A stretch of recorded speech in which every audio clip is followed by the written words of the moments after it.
Do you want to find archived messages on Messenger?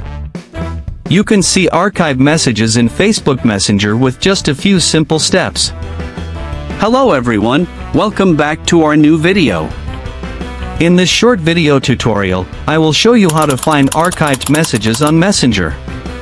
Just watch this video till the end, and do not forget to like this video and subscribe to this channel for more tutorials and tips videos. Archived messages on Facebook Messenger are conversations that you have chosen to hide from your main chat list without deleting them. When you archive a conversation, it is moved to a separate folder. To find archived messages on Facebook Messenger, first, open the Messenger app on your mobile device. Log into your account if you are not already logged in. From the chat screen of the Messenger app, tap on 3 horizontal lines or profile picture at the top left of the screen. This will open the side menu.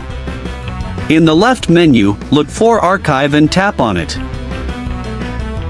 A list of all archived conversations will appear.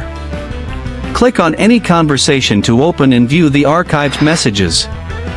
By following these simple steps, you can easily find and view your archived messages on Facebook Messenger.